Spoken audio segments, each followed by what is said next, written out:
One day Jesus was talking to his disciples in the book of Luke. And when I read these particular verses, nakita ko mga kapatid na ito ang kailangan ng maraming pastor. Ito ang kailangan ng lahat ng mga leaders na nandito ngayon. Ito ang kailangan ng lahat ng mga disciples. Are you ready for this? It says here in verse 18 of Luke 9, while he was praying in private, and his disciples were with him, he asked them, "Who do the crowds say that I am?" They answered, "John the Baptist," others, "Elijah," still others, "the one of the ancient prophets has come back." Verse 20, "But you," he asked them, "who do you say I am?" And Peter answered, ito po yung answer ni Peter, "God's Messiah." And in verse 21, ang sabi po dito, "But he strictly warned and instructed them to tell this to no one, saying," this is the word that I want you to understand. Ang sabi ng Panginoon, it is ano daw? Necessary.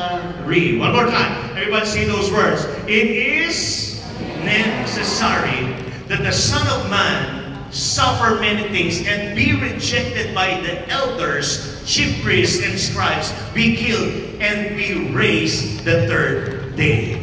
Now, this morning, nice kong maintindihan nyo that there will be no resurrection without the burial and death. Come on. Amen. There will be no great harvest without the seed time.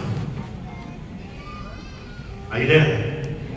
Parang bombilya lang yan. Sino po dito magaling sa electricity? Wala pa ako nakita ang bombilya na pinatakbo lang ng parehas na positive. Come on. Lalo na sa DC, kailangan ng positive, pero kailangan ng negative para mag-ilaw ang isang bombilya. Bakit sa panahon ngayon, gusto natin lahat positive, pero ayaw natin yung negative? May si Pastor Julian, last preaching pa naman ngayong umaga na ito, negative ang preaching niya. No?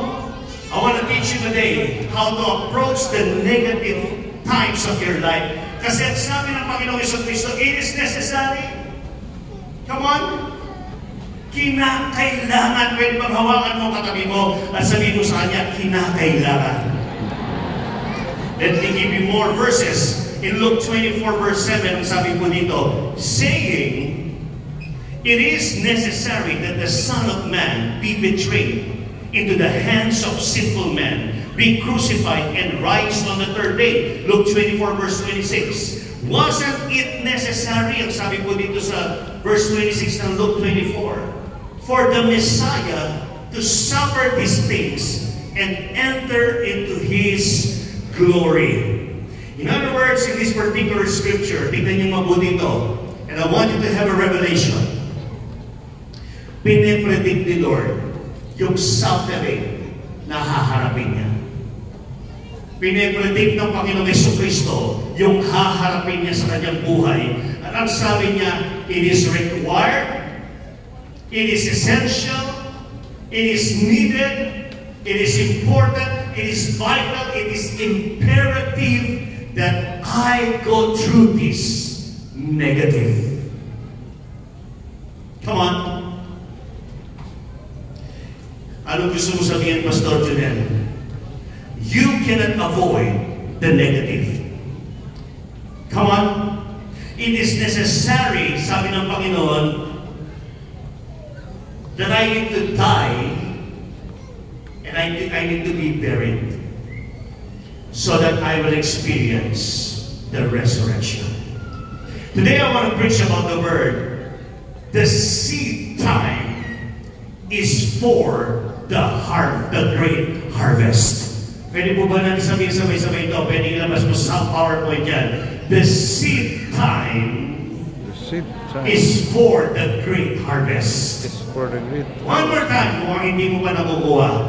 The seed time is for the great harvest. In other words, in John chapter 12, verse 24, ang sabi po dito, most assuredly, I say to you, unless a grain of wheat falls into the ground and dies, it remains alone. But if it dies, it produces much grain or many seeds. Nandiyan po ba kayo? Sabihin mo sa katay mo, mamatay ka na sana. Joke lang po mga kapatid. Wala pa ako nakita ng isang binhi. Try to think of this, ito yung binhi, ito yung isang buto. Wala po akong nakita na iyan kapag ginagay mo lang sa lamesa, tumubo. Lahat ng binhi, kailangan ito ay iahasik sa lupa, ibabaon, tama po ba? Amen? At pag yan ay binaon, yan ay mamamatay at dadaan siya sa process of germination. And when it dies, we call it the seed time. Come on. Where there is seed time, there will be great harvest. So you cannot avoid these times of burial. Kaya sabi ng Panginoon Yesu Cristo, malabo, hindi ko maiiwasan ito, mangyayari ito. Kasi kung hindi mangyayari itong seed time na ito, walang mangyayaring great harvest. Come on! Kung hindi ako ililibing, at kung hindi ako dadalhin doon sa krus ng Kalbaryo, at kung hindi ko ibibigay ang aking buhay, at ang huling hininga ako at sasabihin ko, it is finished, I will not receive the resurrection. That's why today, let me let you know that the seed, ito pong binhi na ito, it may go through the process of decay. Dadaan man ito sa proseso na siya ay magdedecay. And if it dies, but in the future, it will produce much grain. No fruitful, no seed time, no fruitfulness. Come on. Walang instant coffee na leader. Walang 3-in-1 na kape na leader. Walang popcorn na leader. Come on. Yung 3 minutes ilalagay mo yan sa microwave, pak. Alam niyo, ampaw ang tawag sa leader na yan. Are you there? Amen. Hindi ba ang sarap-sarap nung kakain ka na hindi pansit canton? Nakakasakit sa ba't? Hindi ba ang sarap ng bulalo? Yung pakukuluin mo ng matagal sa pressure cooker mo, ang gutom na kayo mga kapatid. Wala po ba ang hamburger? Hindi ba ang sarap-sarap ng kape na hindi 3-in-1 kasi puno-puno ng sugar yon? Ay there. Hindi ba napakasarap nung binro mo yung kape, dahan-dahan pumapatak, and then lalagyan mo siya ng stevia. Huwag mo lalagyan ng sugar. Sumis yung sugar. At pag ininom mo yan, dahil yan ay brewed coffee, mayroon pong element na talagang masasarapan ka. Amen? Now, what I'm trying to say, if you are a leader, you are a disciple, dadaan ka talaga sa seed time. Amen? Jesus is the seed. And Jesus is the type of the seed that is going to be sown in the ground. Siya po ay babaon, siya'y mamamatay. Sa krus ng Kalbaryo, binigay niya kanyang buhay para sa atin. Bakit? Para ikaw at ako'y maligtas, and we call it the great harvest. He is also called the seed of Abraham. Na magmula sa binhi, and she is also the seed na nanggaling kay Eva, na tuturo sa ulo ni Satanas ng Diablo.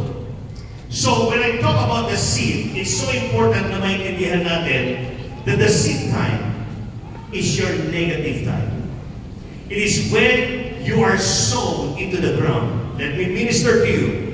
It is the time na yung parang buhay mo wala sa tuktok ng gulong. Ang gulong ay nasa baba. It is the time na nawalan ka ng disciple, tinaga ka sa likod, nawala at nagwalwan, at ngayon, hindi mo alam kung nasan sila.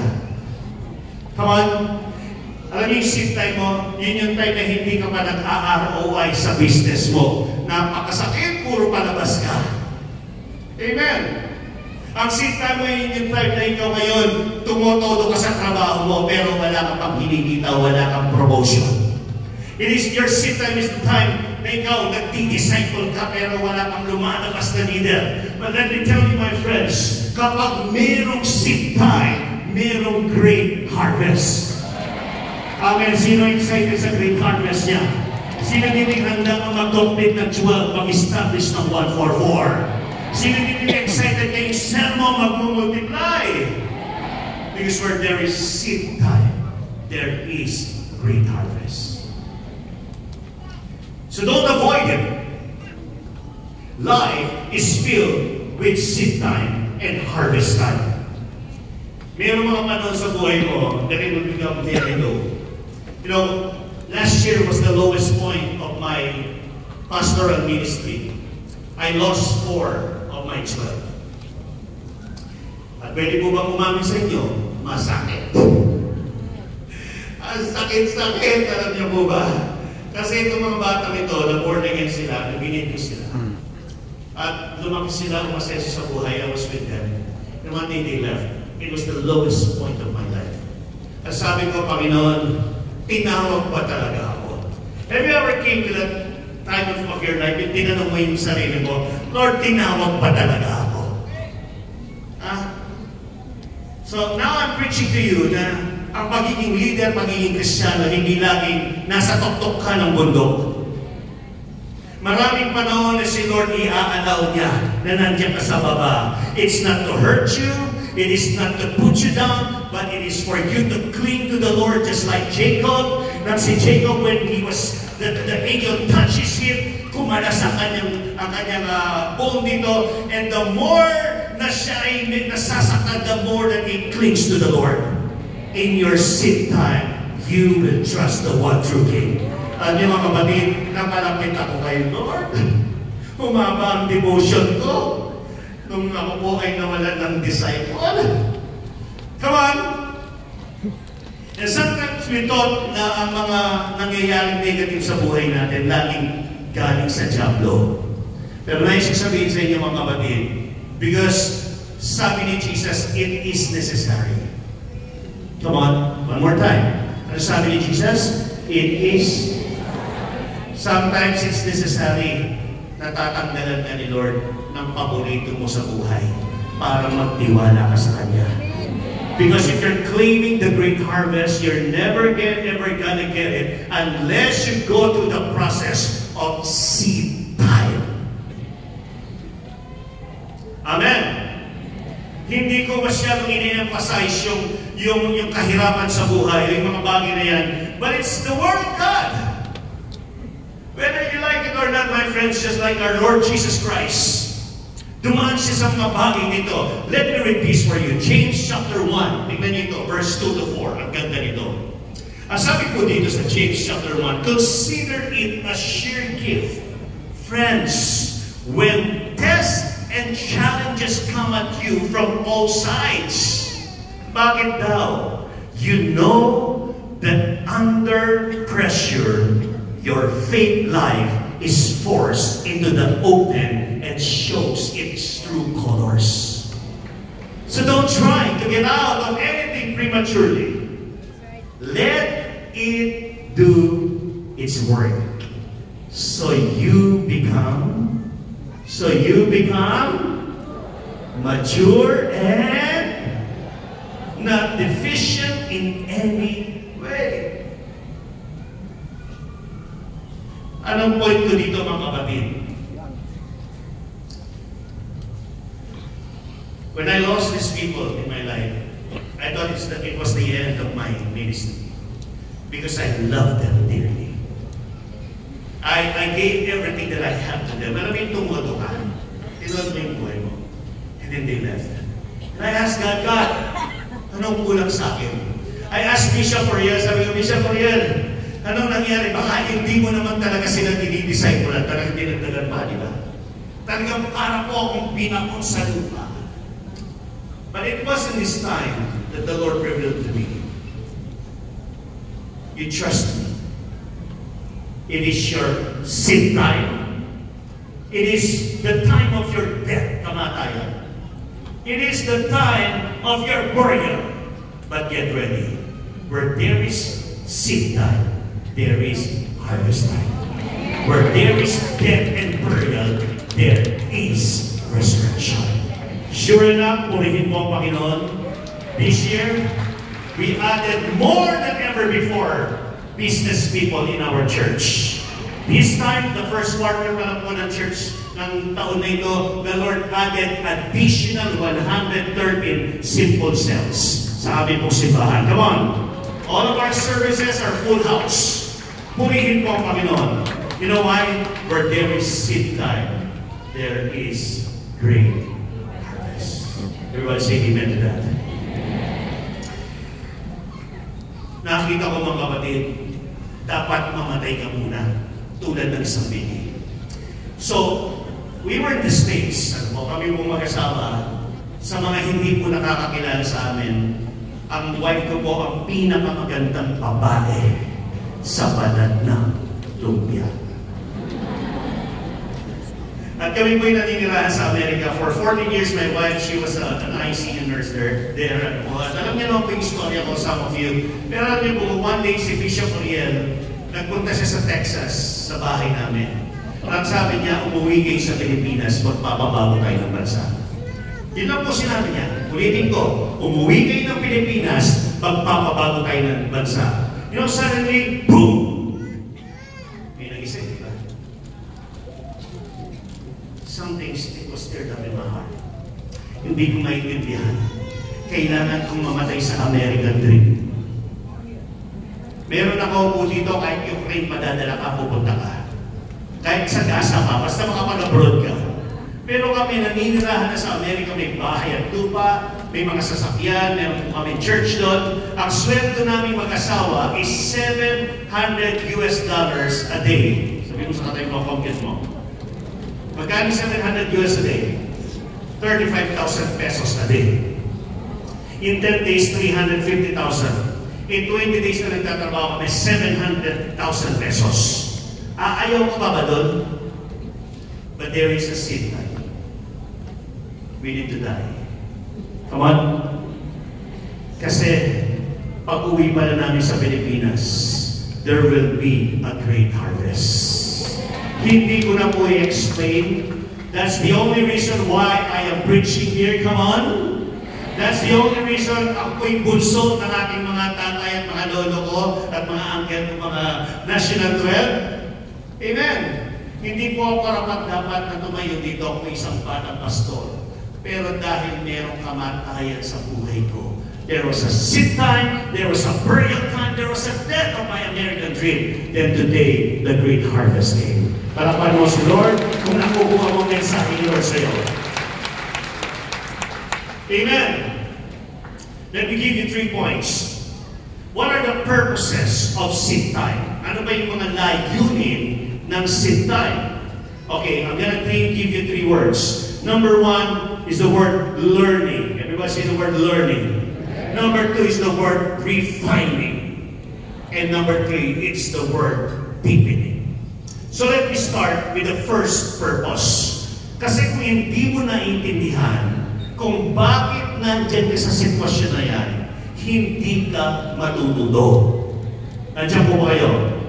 This is one thing I've learned from seed time. There was no Hannah. Kilala niyo si Hannah? Who produced a Samuel, who became the reinforcement of the leadership of the nation of Israel. Ang na-produce ni Hannah, si Samuel na nag-anoint ng mga hari. Mula kay Saul, kay David, and so on and so forth, she was able to produce what we call a man who reinforced the nation of Israel. Pero walang Hannah kung walang Penina. Yun yung Penina. Yun yung kabit ng kanyang asawa na si Elkanah. Amen! Sabihin natin sabay-sabay, Elkanah. Knock-knock. Elkanah. Elkanah. Si Elkanah ay asawa ni Elkano. Joke lang. Si Elkanah may dalawang asawa, si Penina. And Penina would always mock Hannah. Wala kang magkwenta, hindi ka nga magkaanak eh. Tingnan mo ako, sexy ako, ang ganda-ganda ko, binigyan ko ng anak. And you know, every single day, parang gusto nang mag-give up. It was the seed time of Hannah. It was the moment na parang umaayaw na siya.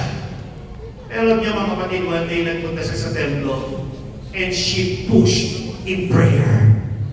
She prayed, and she said, God, it is my sin time. Hindi ko alam anong gagawin ko. Wala nang kwentang buhay ko. Parang ako po yan mga kapatid, umiiyak ako sa kwarto ko. Sa laking tao ito umiiyak ako, iniiyakan ko pa disciple.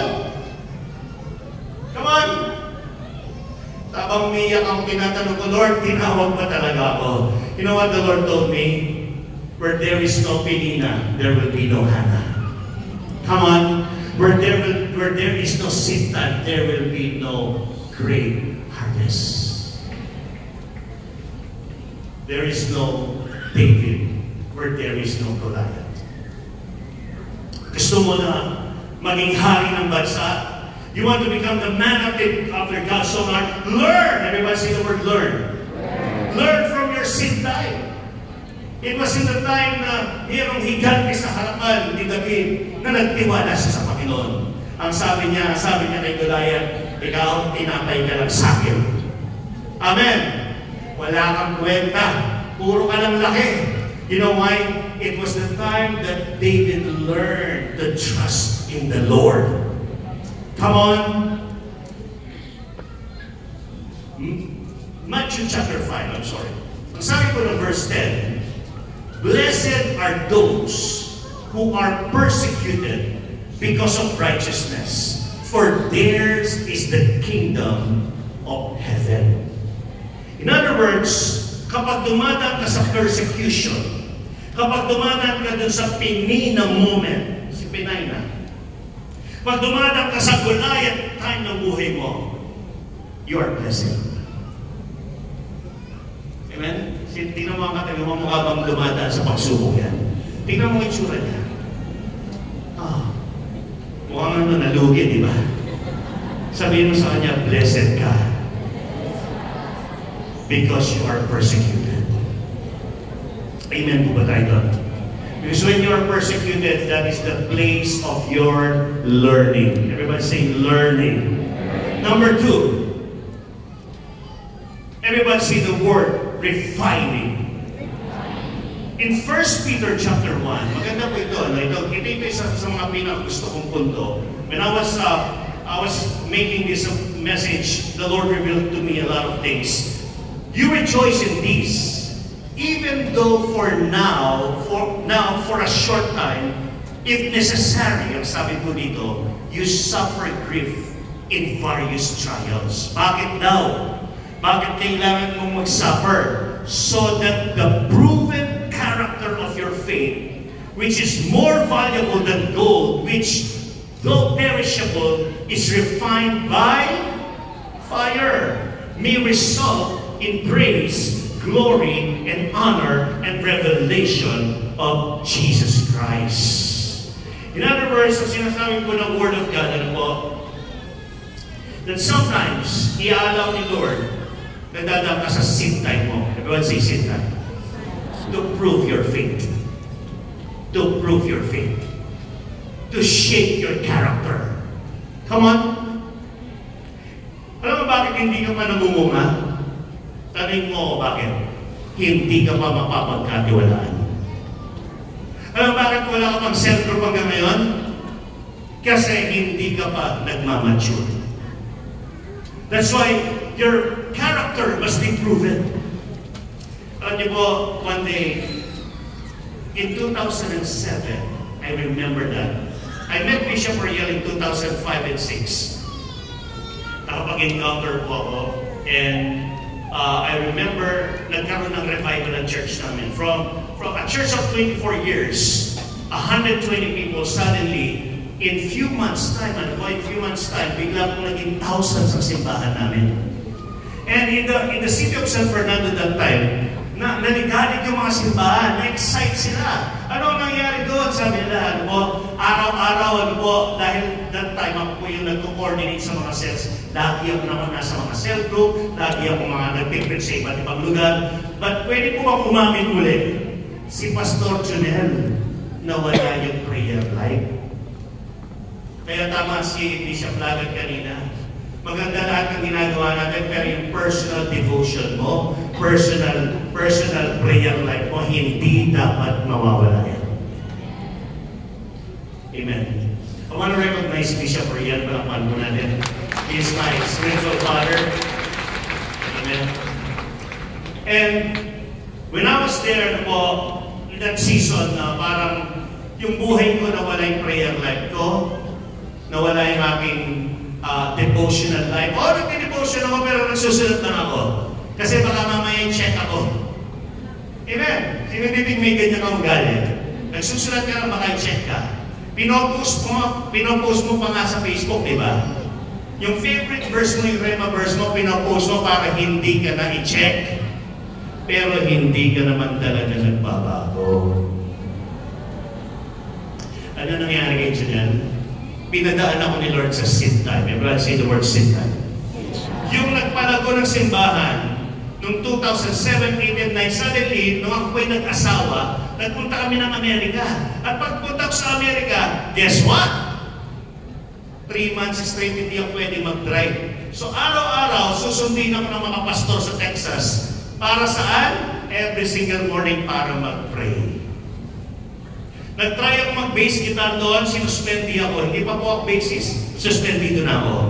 Bakit sabi na hindi ka ba dumadaan ng 6 months ng procedure namin dito? You know, I was so broken. Sabi ko, parang hindi para sa akin ng Amerika. Little did I know, the Lord is bringing me to a time of sit time. A death to what I want. Amen. A burial to what I want. So that I will get my resurrection back in the Philippines. Kaya kung ngayon dinidisiplina ka, sit time mo yan. You know why? Because God is purifying you by fire. Everybody say fire! Very important, ano po, na maintindihan natin, ang sit time is a time of purification.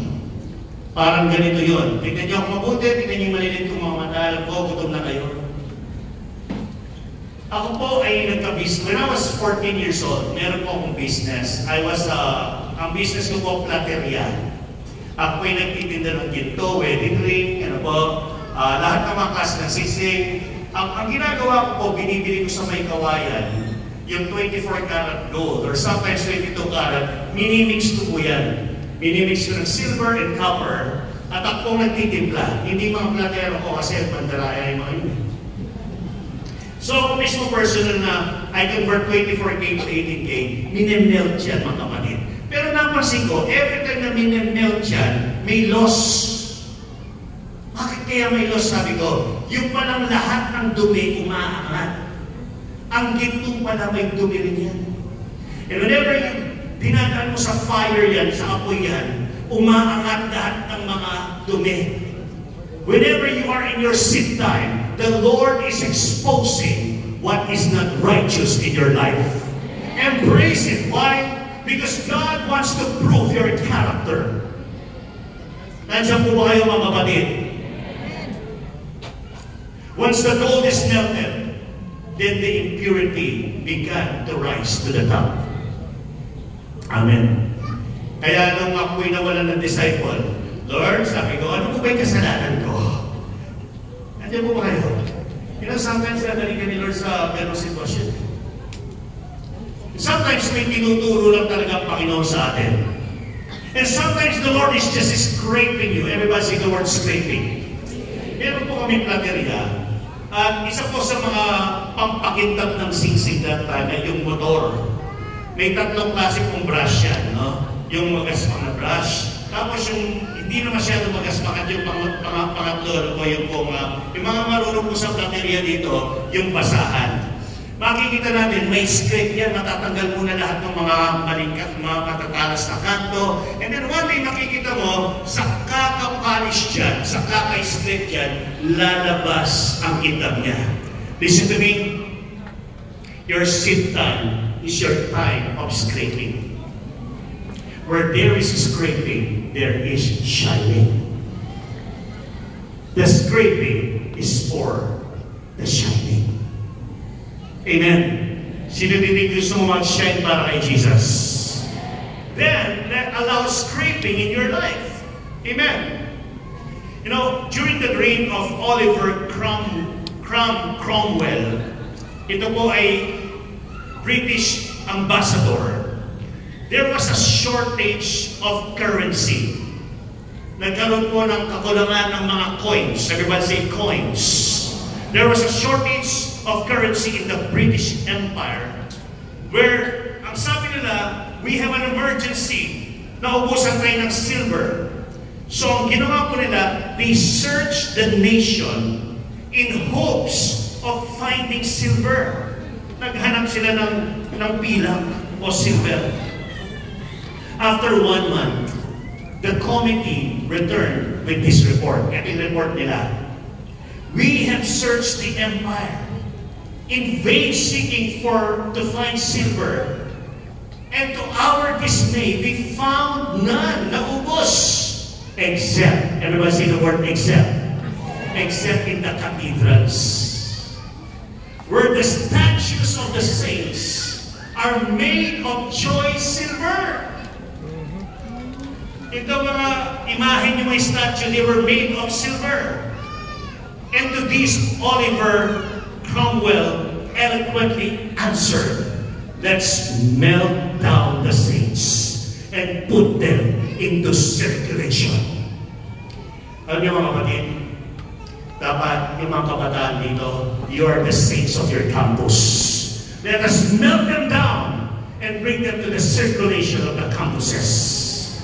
Mayroong mga business people dito ngayon that God wants to melt you. Bakit? So that He will bring you to the circulation of the marketplace. Inaalaw mo ba si Lord na i-purify ka, scrape ka, idaan ka sa seeding time, idaan ka sa burial, idaan ka sa purification. Why? Because you will shine in circulation for the glory of our Lord Jesus Christ. Amen! Magkakaroon tayo ng God-fearing saints sa lahat ng aspeto, lahat ng area. The 7 mountains, we're gonna fill them with saints.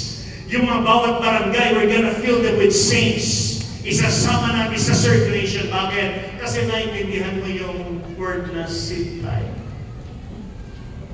You'll be melted, nasasaktan ka.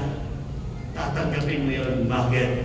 Because where there is no sitay, there is no harvest time. Palakpan muna natin ang ating Panginoon. And then, the third word is the word deepening. Everybody see the word deepening. In 2 Corinthians chapter 1, verse 9 to 10, meron po ba tayong natututunan? Indeed, we felt that we had received the sentence of death, kamatayan, so that we would not trust in ourselves, but in God who raises the dead. He has delivered us from such a terrible death, and He will deliver us. We have put our hope in Him that He will deliver us again. Ang sabi po ni Apostol Pablo, despair is needed. Kailangan na darating sa panahon na manghihina ako, matatakot ako, dadaan ako sa mga pagsubok, dadaan ako dito sa tinatawag nila, they will sentence me to death. Papatayin ako. Pero ang sabi po niya, so that we would not trust in ourselves.